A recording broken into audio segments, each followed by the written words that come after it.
मेरा नाम प्राची है और मैं अकेले खड़े होकर सड़क पर भीख मांगती और अपना गुजारा करती। एक दिन मैं भीख मांगने के लिए एक घर में चली गई। फिर उस घर से एक औरत बाहर आई और मुझे अपने साथ घर के अंदर लेकर चली गई और फिर मुझसे कहने लगी कि अगर तुम मेरे बेटे से शादी कर लोगी तो तुम्हारी ज़िंदगी संवर जाएगी। उस औरत के कहने पर मैंने उसके बेटे से शादी करने के लिए तैयार हो गई थी और फिर मैंने उस औरत के बेटे से शादी कर ली। शादी होने के बाद उस औरत ने मुझसे कहा कि मेरे बेटे ने एक मन्नत मांगी है कि शादी के 2 महीनों तक वो तुमसे नहीं मिलेगा और ना ही देखेगा। मैंने अपने पति को शादी वाले दिन ही सिर्फ देखी थी। मेरा पति मेरे सामने ही नहीं आता था। फिर एक दिन मैं अपने पति के कमरे में छिप गई और जब मैं अपने पति की शक्ल देखी तब मेरे पैरों तले ज़मीन निकल गई थी। रोज की तरह मैं आज भी सड़क के किनारे खड़े होकर भीख मांग रही थी। कभी कभी सड़क पर मुझे ज़्यादा भीख नहीं मिल पाती थी, इसीलिए मैं घूम घूम कर भीख मांगती थी, लोगों के घरों के पास जा जाकर। एक दिन मैं एक घर के करीब चली गई भीख मांगने के लिए कि तभी उस घर में से एक लड़का बाहर निकला और मुझे देखते ही वो लड़का मेरा हाथ पकड़ लिया और मुझसे कहने लगा, चल अंदर चल। मैं घबरा गई। मैं उस लड़के से अपना हाथ छुड़वाकर भाग आई और मैं पीछे मुड़कर नहीं देखी। मैं जब छोटी थी तभी मेरी माँ मुझे छोड़कर चली गई थी। माँ के जाने के बाद पापा भी मेरी देखभाल करते थे। पापा ने मेरे लिए दूसरी शादी नहीं की थी। मेरे पापा का कहना था मैं अकेले अपने बच्ची को पाल लूँगा, संभाल सकता हूँ उसे। मेरे पापा और मम्मी की लव मैरिज हुई थी। मेरे पापा मम्मी से बहुत प्यार करते थे, लेकिन अचानक मेरे मम्मी के इस तरीके से जाने के बाद वो भी इतनी जल्दी उन्होंने कभी नहीं सोचा था। मेरे पापा बहुत अकेले पड़ गए थे।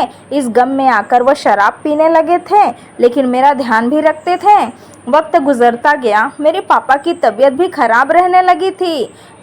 मेरी एक दादी थी। मेरी दादी बहुत लालची किस्म की इंसान थी। मेरे पापा जरा भी रहम नहीं करती थी। दरअसल मेरी दादी को लड़के ही पसंद थे।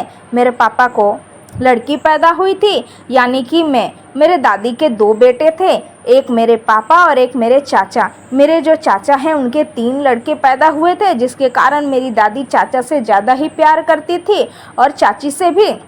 मेरे पापा को कुछ भी नहीं समझती थी। मेरी दादी जब मेरे पापा बीमार पड़े तब दादी ने एक पैसा भी देने से मना कर दिया था।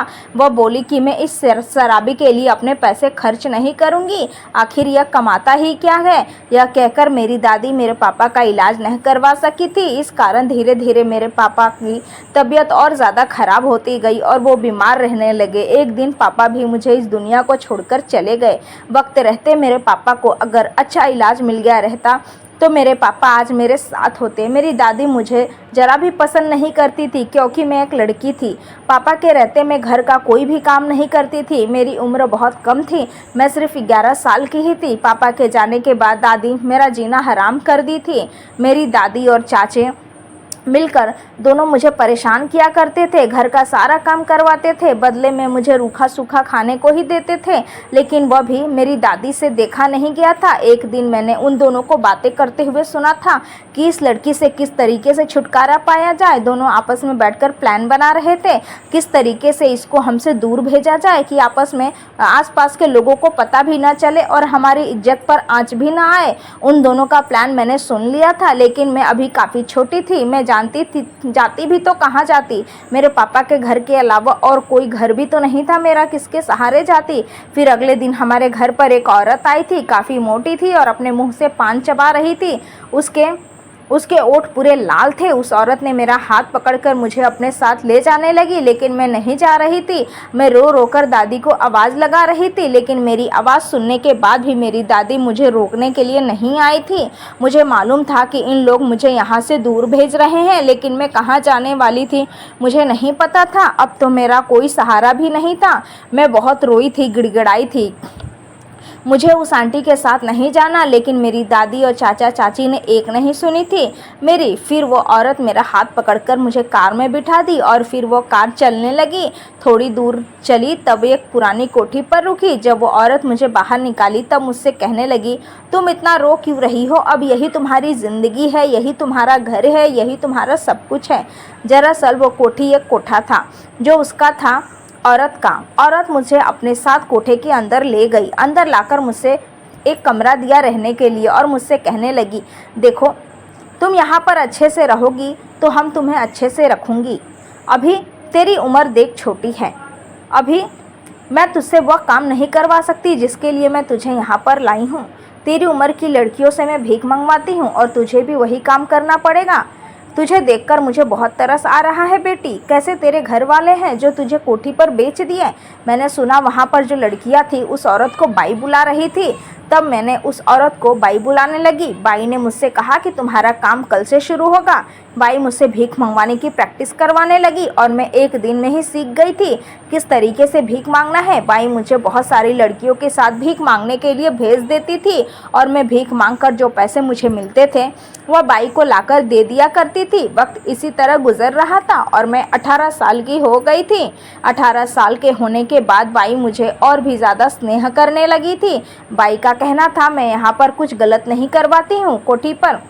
ये तो वही लड़कियां हैं अपनी मर्ज़ी से करती हैं, अपनी मर्ज़ी से आती हैं और मैं तुम्हारे साथ भी ऐसा कुछ नहीं करूँगी। अब तुम तो 18 साल की हो गई हो, अब तुम खुद ही फैसला कर लो कि तुम्हें अब कौन सा काम करना है। बाई ने मुझे बताया कि तुम जानती हो जब मैं तुमको देखती हूँ ना, मेरी बेटी तुम में दिखाई देती है। तुमको पता है मेरी बेटी एक हादसे का शिकार हो गई थी और मुझे छोड़कर मेरी बेटी चली गई। मेरा पति तो पहले ही जा चुका था, एक बेटी के सहारे ही जी रही थी, वो भी चली गई। अब जीने का सहारा बचा ही नहीं था मेरे लिए, इसीलिए मैंने ये कोठा खोल लिया जहाँ पर इन लड़कियों की मैं परवरिश करती हूँ और इन लड़कियों का पालन पोषण करती हूँ।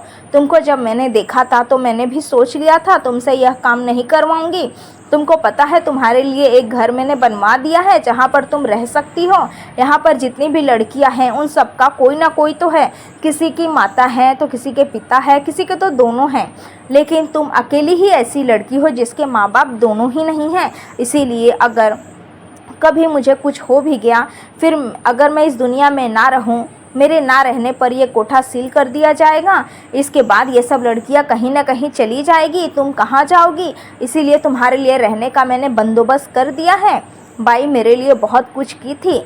बाई ने धीरे धीरे मेरा स्नेह बढ़ता ही गया था, लेकिन वक्त गुजरने के साथ साथ बाई की तबीयत भी खराब होती चली गई थी और एक दिन बाई भी मुझे छोड़कर इस दुनिया में अकेला छोड़कर चली गई थी। बाई के जाने के बाद जैसा बाई ने कहा था कि मेरे जाने के बाद यह कोठा सील हो जाएगा, ठीक वैसा ही हुआ था। पुलिस वालों ने कोठे को सील कर दिया था और उसके बाद सारी लड़कियां इधर उधर चली गई थी जहां उनको जाना था और मैं उस वाले घर में आ गई थी जो बाई ने मरने से पहले मेरे नाम कर दिया था, मेरे लिए बनवाया था। लेकिन घर तो मिल गया था, खाना पीना कहाँ से आता? उसके लिए तो भीख मांगना ही था।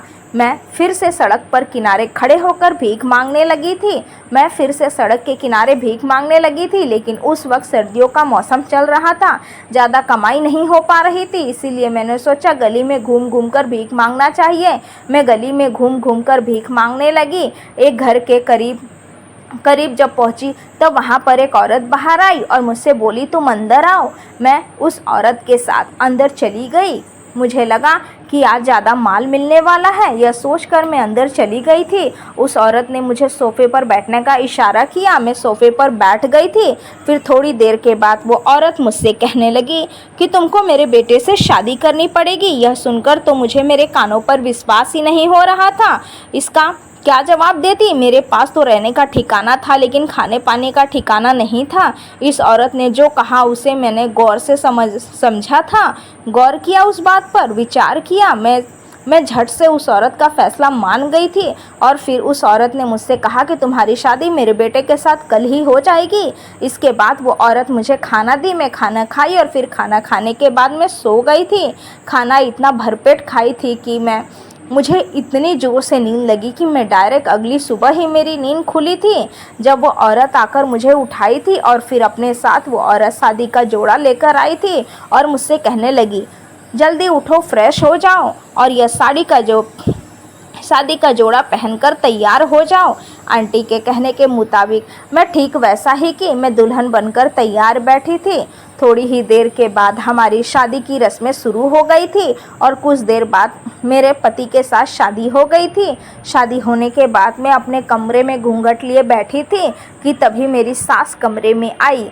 मेरी जो आंटी थी, जिनको मैं आंटी कहती थी, अब वो मेरी सास बन गई थी। सास मेरे कमरे में आते ही मुझसे कहने लगी कि बेटी, मेरे बेटे ने मन्नत मांगी है, शादी के 2 महीनों तक अपनी पत्नी से दूर रहेगा और उसकी शक्ल भी नहीं देखेगा।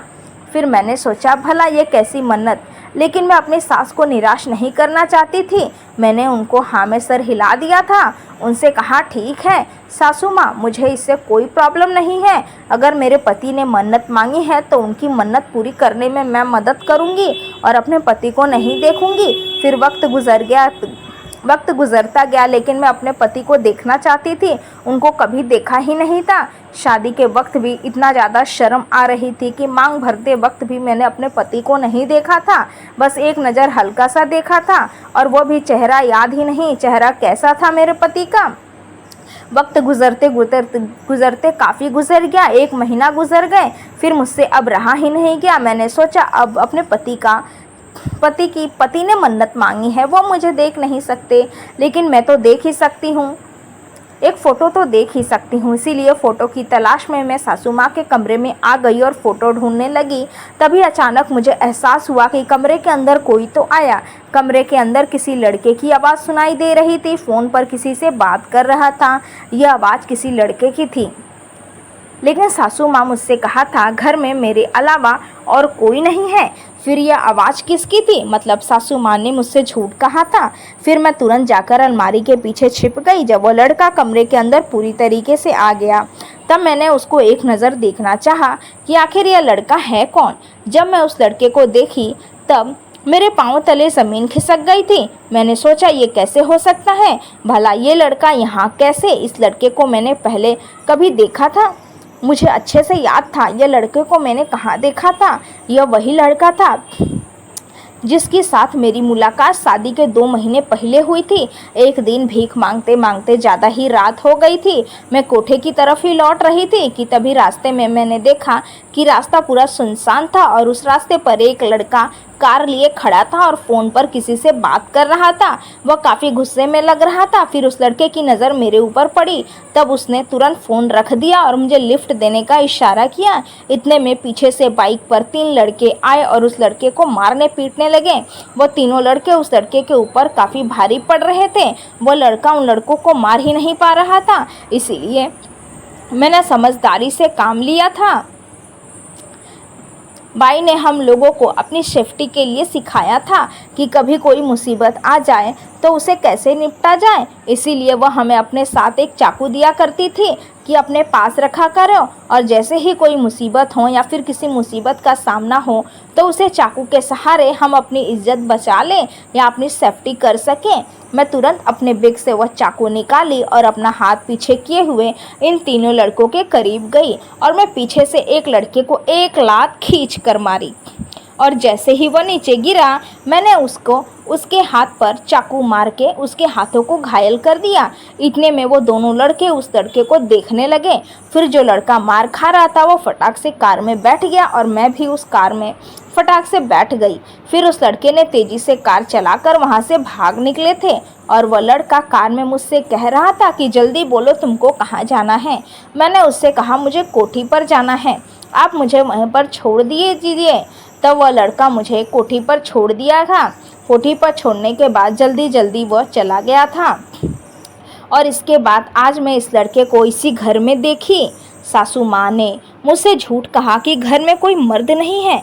फिर उस लड़के के जाने के बाद मैं तुरंत उस कमरे से निकल गई और अपने कमरे तक पहुंच गई। कमरे के अंदर मैंने अंदर से दरवाज़ा बंद कर ली थी। उस दिन पूरा दिन मैं दरवाज़ा नहीं खोली। सुबह जब हुई तब मेरी सासू माँ दरवाजे पर आकर खटखटाने लगी और मुझसे बोल रही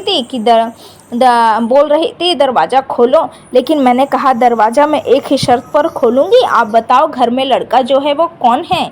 आपने कहा था इस घर में मेरे अलावा और मेरे बेटे के अलावा कोई नहीं रहता।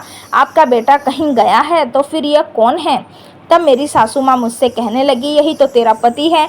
मैंने कहा, आप तो कह रही थी कि आपके बेटे ने मन्नत मांगी है, वो मुझे देख नहीं सकता, कहीं गया है, तो फिर आपने मुझसे झूठ क्यों कहा? मुझे सारा सच बताइए, आखिर मामला क्या है? आपने मुझसे झूठ क्यों कहा? आप अपने बेटे की शादी कहीं पर भी करवा सकती थी। मुझ जैसे भिखारन के साथ आपने शादी क्यों करवाई अपने बेटे की? मुझे सारा सच जानना है। मेरी सासू माँ कुछ भी बताने के लिए तैयार ही नहीं थी। फिर मैं अपना सामान पैक करके जाने लगी। इतने में मेरी सासू माँ आई और कहने लगी, तुम कहाँ जा रही हो? मैं घर छोड़कर जा रही हूँ, मैं और नहीं सह सकती यहाँ पर। सासू माँ मुझसे कहने लगी, तुम जानना चाहती हो ना, तुम जैसी भिखारिन के साथ मैंने अपने बेटी की शादी क्यों करवाई है?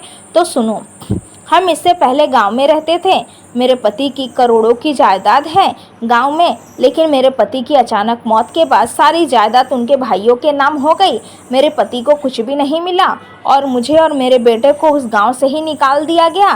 फिर यहाँ पर आकर मैं अपने बेटे के साथ रह रही हूँ। जैसे तैसे अपने बेटे को इस काबिल बनाया कि वह काम कर सके। मेरा बेटा गया था गांव पर, लेकिन वहां पर पता चला कि वहां का जो सरपंच है वही फैसले करता है। उस सरपंच का कहना था कि अगर मैं किसी भिखारन को या किसी गरीब परिवार की लड़की से अगर मैं शादी कर लेता हूं, तब वह जायदाद तुम्हारे हिस्से की होगी, अब तुम्हें मिल जाएगी। इस गांव का बड़ा ही अजीब रिवाज था। ऐसा रिवाज ना कहीं देखा ना कहीं सुना। इसीलिए मैं अपने बेटे की शादी का इंतज़ार कर रही थी। जैसे ही मेरे बेटे की शादी की उम्र हुई, तब मैं ऐसी लड़की ढूंढना स्टार्ट कर दी थी। और मैं जब तुम्हें देखी तो तुम्हें देखते ही मैं तुम्हें पसंद कर ली थी। और मुझे पता चला कि तुम भीख मांगती हो। तुम्हारे हाथों में कटोरा देखकर मैं समझ गई थी कि तुम ही मेरी बहू बनना चाहिए। और मैंने अपने बेटे के लिए तुम्हें पसंद कर लिया था। मेरे बेटे को यह बात मैंने बताई थी। तब मेरे बेटे ने मुझसे कहा था कि माँ, ये तो वही लड़की है जिसने मेरी जान बचाई थी।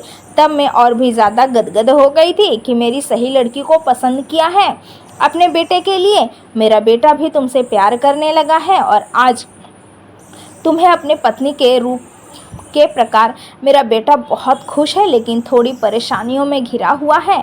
2 महीने पूरे हो गए हैं, हमें गांव जाना है। गांव जाने के बाद भी वह जायदाद हमारे नाम हो जाएगी। फिर मेरे पति कुछ दिनों के लिए गांव चले गए थे। गांव पे जाने के बाद सरपंच को यह बात बताई और हमारे शादी का प्रूफ दिया गया।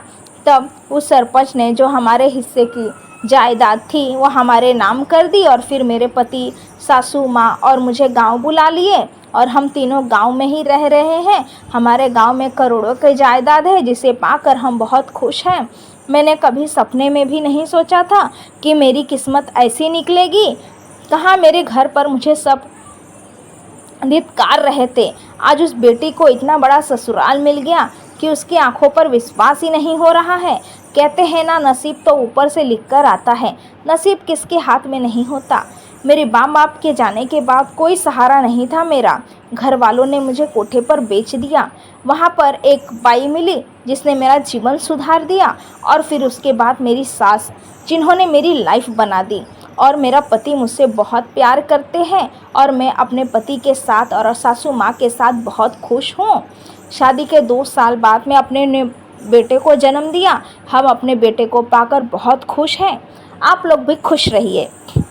उम्मीद है दोस्तों आपको ये कहानी ज़रूर पसंद आई होगी। कहानी पसंद आई है तो वीडियो को लाइक और अपने दोस्तों को शेयर करना ना भूलें। ऐसी ही कहानियाँ सुनने के लिए हमारे चैनल को सब्सक्राइब ज़रूर करें। नोटिफिकेशन बेल को ऑल करना ना भूलें, जिससे वीडियो की आने वाली हर लेटेस्ट अपडेट सबसे पहले आपको मिले। थैंक्स फॉर वॉचिंग दोस्तों।